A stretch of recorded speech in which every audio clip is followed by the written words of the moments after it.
হাসিনার আমলে চাকরিচ্যুত আলী হোসেনি এখন পুলিশের আইজিপি। হাসিনার আমলে প্রথমে বরখাস্ত, পরে বাধ্যতামূলক অবসর, আর আজ সেই কর্মকর্তাই বাংলাদেশ পুলিশের সর্বোচ্চ পদে।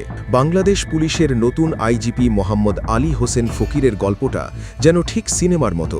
১৫তম বিসিএসের মাধ্যমে সহকারী পুলিশ সুপার হিসেবে ক্যারিয়ার শুরু করেন। মাঠ প্রশাসনে দক্ষতা, দৃঢ়তা আর নেতৃত্ব গুণের কারণে দ্রুত পরিচিতি পান। একাধিক জেলায় এসপি হিসেবে দায়িত্ব পালন করেন। ২০০৮ সালে ছিলেন ডিএমপি উত্তরা জোনের ডিসি। জাতিসংঘ শান্তিরক্ষা মিশনে গিয়ে সফলতার স্বীকৃতি অর্জন করেন। তবে রাজনৈতিক প্রেক্ষাপট তার জীবনে বড় প্রভাব ফেলে। ১৯৯৭ সালে শেখ হাসিনার প্রথম আমলে তাকে বরখাস্ত করা হয়। অভিযোগ ছিল ঢাকা বিশ্ববিদ্যালয়ে ছাত্রদলের রাজনীতির সঙ্গে যুক্ত ছিলেন। পরে সরকার পরিবর্তনের পর আইনি লড়াইয়ে চাকরি ফিরে পান। কিন্তু ২০২২ সালে আবারও বাধ্যতামূলক অবসরে পাঠানো হয় আওয়ামী লীগ সরকার।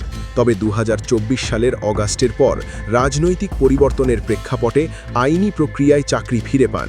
এসপি পদমর্যাদা থেকে ভূতাপেক্ষভাবে ডিআইজি, এরপর ২০২৫ সালে অতিরিক্ত আইজিপি পদে পদোন্নতি।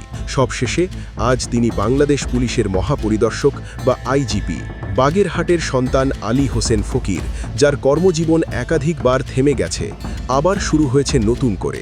সব বাধা পেরিয়ে অবশেষে তিনি এখন বাংলাদেশ পুলিশের সর্বোচ্চ পদ আইজিপির দায়িত্বে।